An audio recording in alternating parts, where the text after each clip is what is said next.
So I'm challenging your argument that God does not exist. Let's look at your logical syllogism. Premise one, if God exists, he desires us to know the truth of his existence. Premise two, he has the power to make the truth of his existence known to us.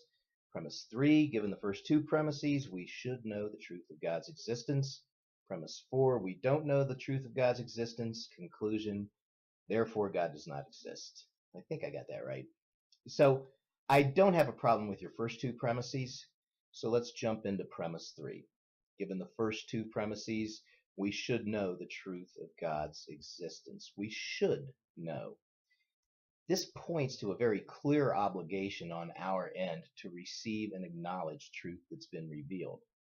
I mean, after all, we are conscious, intelligent agents, free to choose from among a list of real options.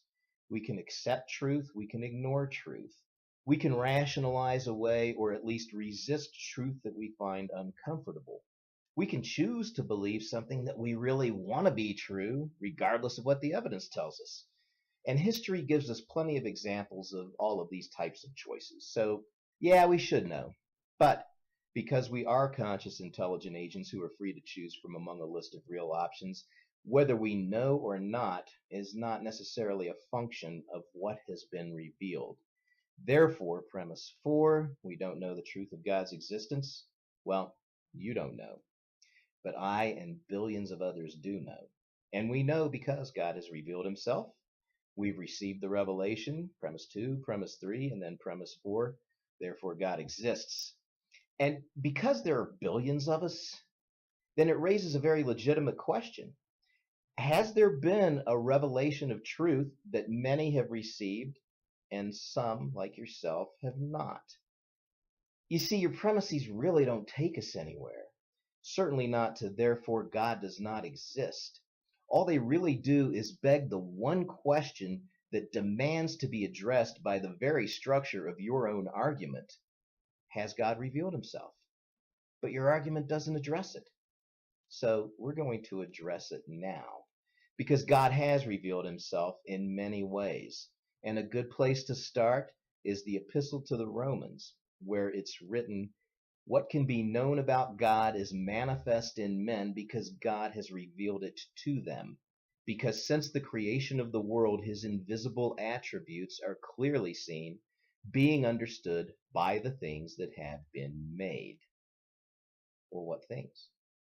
Here's three biggies for you. The universe, the laws of physics, and life. Here's a question for you.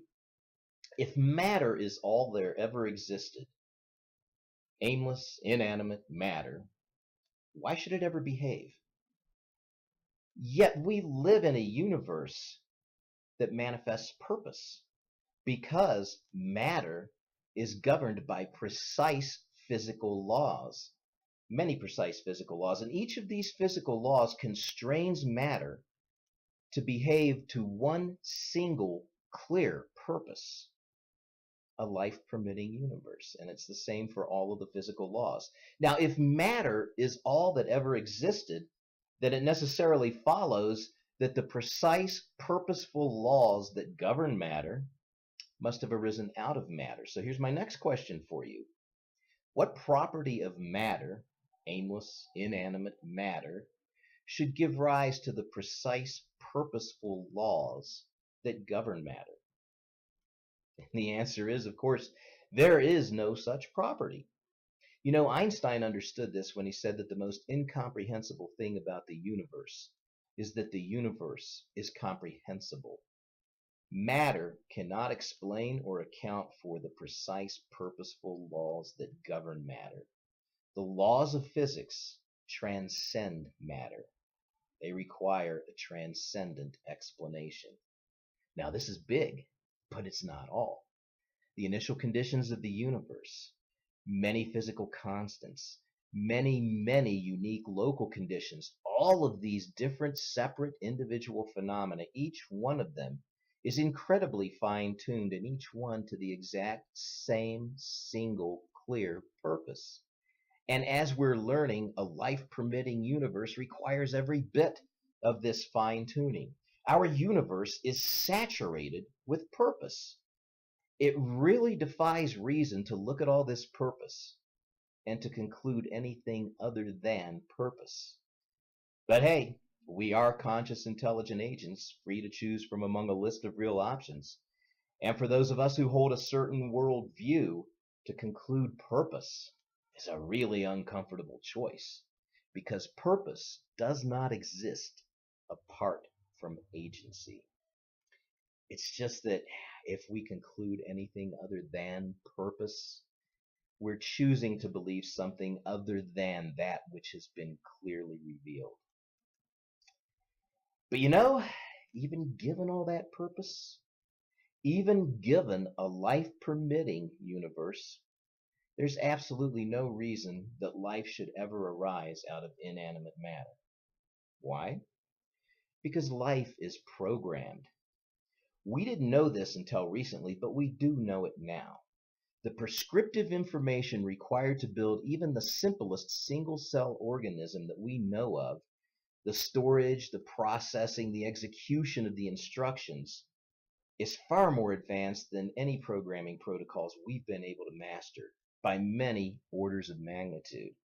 Now, in our entire history of empirical experience, without a single exception, there is one and only one source capable of generating significant amounts of prescriptive information. You guessed it, a conscious, intelligent agent who is free to choose from among a list of real options. Indeed, the very qualities that are unique to agency seem to be the very qualities that are absolutely indispensable to generating significant amounts of prescriptive information. Therefore, based on everything we know, without a single exception, life requires a creator. The universe requires a creator. And you and I have both rightly called that creator God.